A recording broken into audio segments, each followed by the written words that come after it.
नमस्कार दोस्तों, ओमनी सेंचल में आपका बहुत बहुत स्वागत है। जी हाँ दोस्तों, आज के वीडियो में आप बहुत ही महत्वपूर्ण हिस्टोरिकल फैक्ट्स, जी हाँ ऐतिहासिक तथ्य जो कि एक लाइन वाले होते हैं जिसमें क्वेश्चंस और आपको आंसर भी मिलता है। तो चलिए शुरू करते हैं। और उससे पहले कि वीडियो को में आगे बढ़े, अगर आप नए हैं तो हमारे चैनल को सब्सक्राइब कीजिए, साथ ही घंटी को दबाइए आने वाले वीडियो के लिए। वीडियो पसंद है तो लाइक और शेयर जरूर कीजिए। तो पहला प्रश्न है, सर्वप्रथम, जी हाँ, तो सर्वप्रथम किस बहमनी शासक के शासन काल में महमूद गवा को सेवा प्राप्त हुई? महमूद गवा को किस बहमनी शासक के शासन काल में महमूद गवा को सेवा प्राप्त हुई थी? तो उत्तर है अलाउद्दीन अहमद शाह द्वितीय। अलाउद्दीन अहमद शाह द्वितीय के शासन काल में ये हुआ था, महमूद गवा को सेवा प्राप्त हुई थी। नेक्स्ट जो है, अपनी निर्दयता के कारण किस बहमनी शासक को जालिम, जी हाँ सो जालिम उपनाम से भी जाना जाता है? तो हुमायूं। ये बहमनी शासक है हुमायूं, और इनको जाना जाता है जालिम,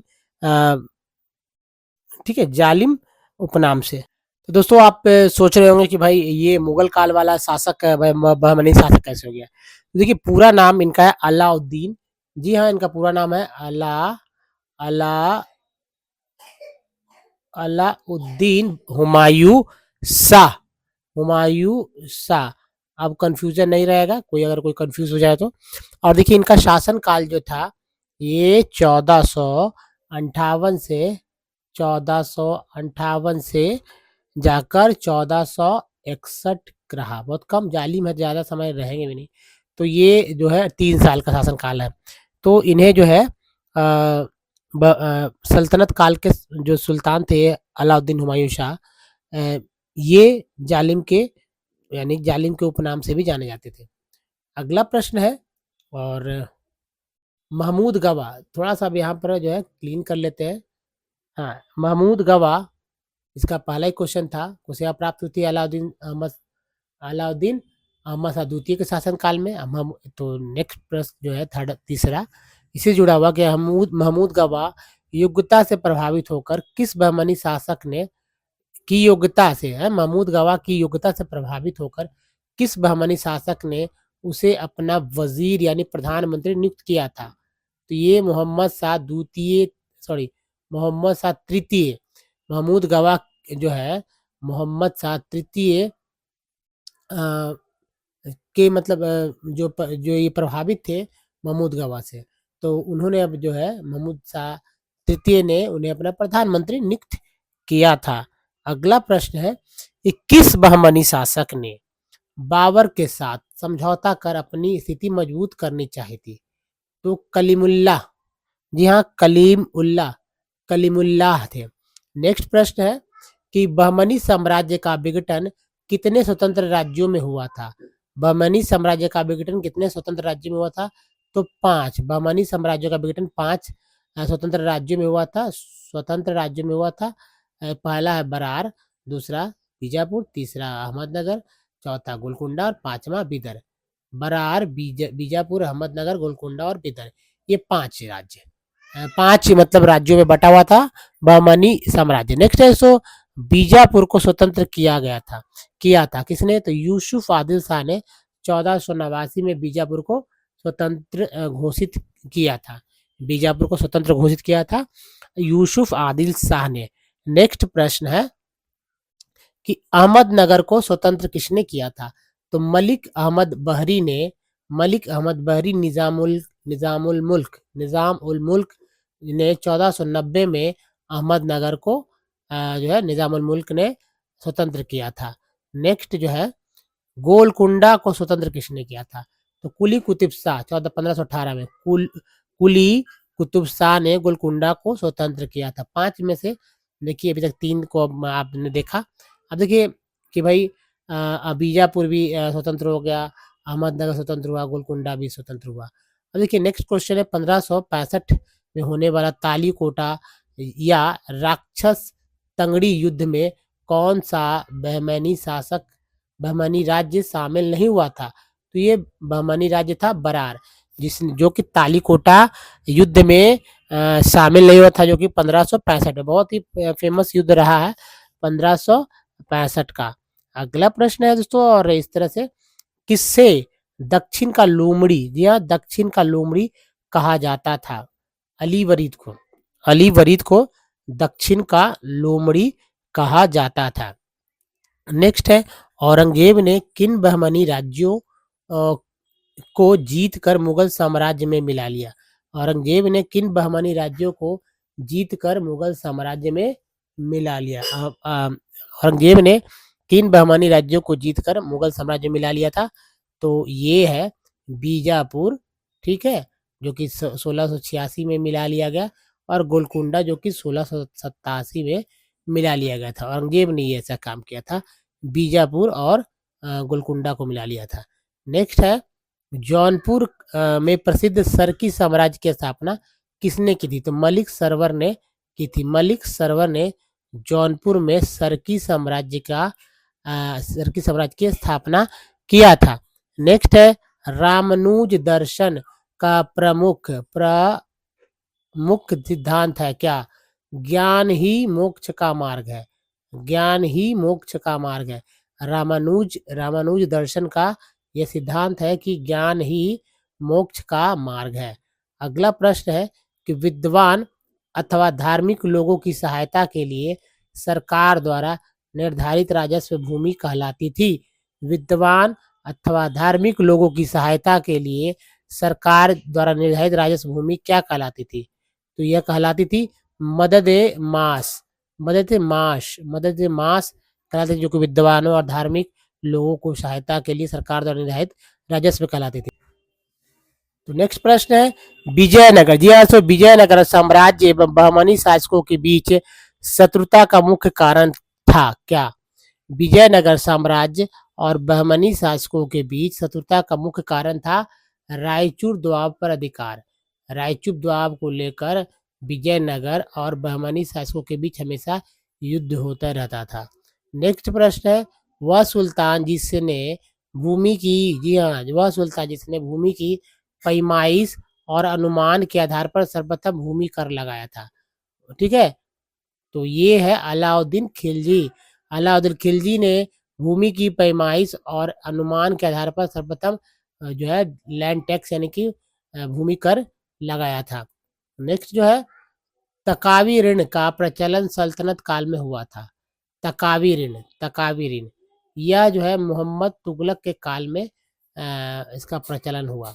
नेक्स्ट है, तकावी ऋण का मोहम्मद तुगलक काल में प्रचलन हुआ। नेक्स्ट है कि 18वीं शताब्दी के पूर्व पंजाब में नहरों का एक विकसित जाल था। 18वीं शताब्दी के पूर्व उसका निर्माण करता था फिरोज शाह तुगलक। फिरोज तुगलक है ना, फिरोज शाह तुगलक यानी फिरोज तुगलक। 18वीं शताब्दी के पूर्व पंजाब में नहरों का एक विकसित, जी हाँ, नहरों का एक विकसित जाल था। इसका निर्माण करता था फिरोज तुगलक। नेक्स्ट जो है, दिल्ली, जी हाँ, सो दिल्ली स्थित मोती मस्जिद और लाल किले का निर्माण करवाया था। दिल्ली स्थित मोती मस्जिद और लाल किले का निर्माण करवाया था औरंगजेब ने। किसने करवाया था? औरंगजेब ने करवाया था। औरंगजेब ने करवाया था। अगला प्रश्न देखिए, विजयनगर के प्रशासन और सामाजिक जीवन के बारे में लिखा है अब्दुल रज्जाक ने। विजयनगर के प्रशासन और सामाजिक जीवन के बारे में लिखा है अब्दुल रज्जाक ने। नेक्स्ट है, भारतीय योग पद्धति को अंगीकार करने वाला सूफी सिलसिला था। भारतीय योग पद्धति, ये पतंजलि वाला जो योग पद्धति है, उसको किस सूफी ने किस सूफी सिलसिला ने स्वीकार किया, अंगीकार किया? तो ये चिश्ती सिलसिला ने। चिश्ती सिलसिला ने। अगला प्रश्न है, और ये रहा अगला प्रश्न, वेदांत के शुद्धाद्वैत विचारधारा के संस्थापक थे बल्लवाचार्य। वेदांत के शुद्धाद्वैत विचारधारा के संस्थापक थे बल्लवाचार्य। वेदांत के शुद्धाद्वैत विचारधारा के संस्थापक थे बल्लवाचार्य। नेक्स्ट है, वह सुल्तान जिसने तैमूर तथा शाहरुख का नाम अपने सिक्कों पर अंकित करवाया था। तैमूर तथा शाहरुख का नाम, तो खिज्र खान ने जो है तैमूर तथा शाहरुख का नाम अपने नाम अपने सिक्कों पर अंकित करवाया। नेक्स्ट जो है, अलाउद्दीन खिलजी की बाजार व्यवस्था से संबंधित सबसे प्रमुख अधिकारी था दीवान सियासत। दीवान सियासत जो था, अलाउद्दीन खिलजी की बाजार व्यवस्था से संबंधित सबसे प्रमुख अधिकारी था। नेक्स्ट जो है, अल-बरूनी ने भारत की यात्रा की थी, ठीक है। अल-बरूनी ने भारत की यात्रा की थी 11वीं शताब्दी में। 11वीं शताब्दी में अल-बरूनी ने भारत की यात्रा किया था, ठीक है। अगला प्रश्न पे चलते हैं, और प्रश्न है ये दोस्तों कि मुगल काल में समस्त भूमि का स्वामी राजा होता था। यह कथन वर्नियर का है, जो कि फ्रांसीसी चिकित्सक था। वर्नियर फ्रांसीसी चिकित्सक था, और मुगल काल में समस्त भूमि का राजा स्वामी राजा होता था, ये कहना है वर्नियर का, जो कि फ्रांसीसी चिकित्सक था। नेक्स्ट जो है कि नक्शबंदी भूमि सूफी सिलसिले का संस्थापक था। नक्शबंदी सूफी सिलसिले का संस्थापक था ख्वाजा बाकी बिल्लाह। ख्वाजा बाकी बिल्लाह। नेक्स्ट है, दिल्ली सल्तनत का वह सुल्तान जो अपने नायब एक खुरदाई यानी ईश्वर का प्रतिनिधि कहता था, किसने? बलबन। दिल्ली का वह सुल्तान जो अपने आप को नायब खुदाई यानी ईश्वर का प्रतिनिधि कहता था, ये बलबन कहता था, ठीक है। नेक्स्ट जो है, तुगलकाबाद के किले का निर्माण कराने वाला सुल्तान कौन था? तुगलकाबाद के किले का निर्माण कराने वाला सुल्तान गयासुद्दीन तुगलक था। गयासुद्दीन तुगलक। नेक्स्ट है, वह सुल्तान जिसके शासनकाल में दिल्ली सल्तनत का सर्वाधिक विस्तार हुआ, तो ये मोहम्मद बिन तुगलक थे। मोहम्मद बिन तुगलक थे। नेक्स्ट है, दिल्ली का वह सुल्तान जिसके शासनकाल में तैमूर का, जी हाँ, तैमूर का उत्तरी भारत पर आक्रमण हुआ था। तैमूर का उत्तरी भारत पर आक्रमण हुआ था। तो ये सुल्तान उस समय थे जब तैमूर 1398 में आक्रमण किया था, तो नसरुद्दीन महमूद थे, ठीक है, नसरुद्दीन महमूद। अच्छे से देखिए, और सारे क्वेश्चंस में से आप कितना पता है आप बताइए। हिस्टोरिकल फैक्ट, खासकर मिडेवल इंडिया का है ये। नेक्स्ट है तो, और ये रहा, खिलजी वंश के प्रसिद्ध शासक अलाउद्दीन का प्रारंभिक नाम क्या था? तो अली गुरसास्प।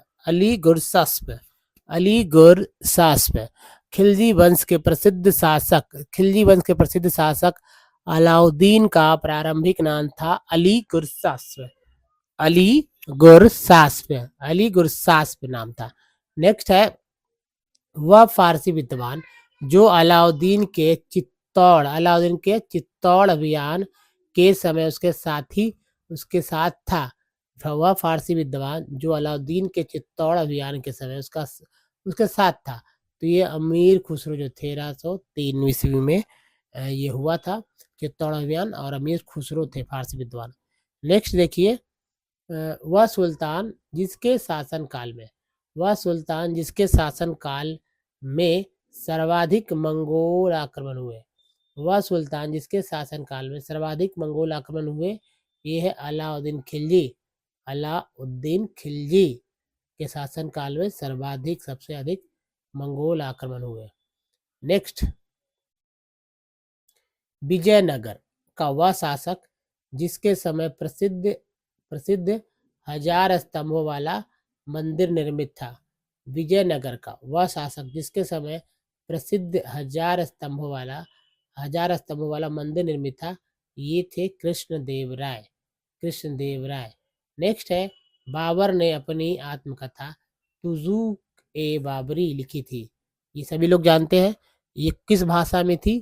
तो ये तुर्की भाषा में थी। तुज़ुक-ए-बाबरी तुर्की भाषा में लिखी गई थी, खुद लिखा गया था, इनके द्वारा लिखा गया था। अकबर द्वारा मनसबदारी प्रथा शुरू करने से पूर्व इसे प्रयोग का श्रेय है चंगेज खां को। अकबर द्वारा जो मनसबदारी शुरू किया गया, इसके प्रयोग का श्रेय है चंगेज खां को। तो अगला देखिए, वह इतिहासकार जिसने कहा था कि अकबर का दीन इलाही उसकी मूर्खता का स्मारक है, ये B.A. स्मिथ ने कहा था। वह इतिहासकार जिसने कहा था कि अकबर का दीन-ए-इलाही उसकी मूर्खता का स्मारक है। बी.ए. स्मिथ ने कहा था। हो सकता है, मेरा ये अपनी राय है कि अगर दीन-ए-इलाही जो है फैल जाता, तो कहीं न कहीं जो है एक तरह से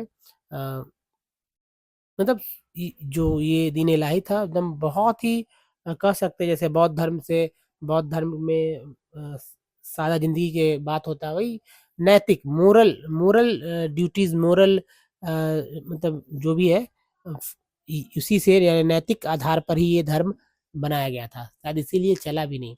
लेकिन चलिए आगे बढ़ता चित्रकारी का महान पारखी मुगल बादशाह माना जाता है चित्रकारी का जहांगीर को।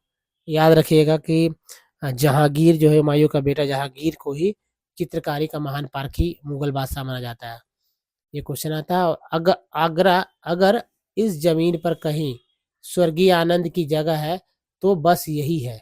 शाहजहाँ द्वारा उपयुक्त पंक्ति उत्कीर्ण कराई गई थी।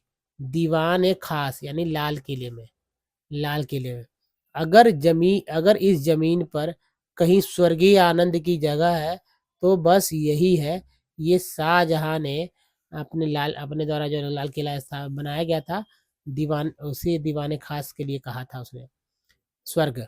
नेक्स्ट है तत्कालीन मुस्लिम इतिहासकार जिसने अकबर को इस्लाम का विरोधी कहा था, ये बदायूनी ने कहा था। तो देखिए मैंने अभी जस्ट बोला कि दीन इलाही अगर रहता तो कहीं न कहीं इस्लाम जो है इस्लाम में सुधार ही होता, इसलिए इस्लाम का विरोधी कहा है।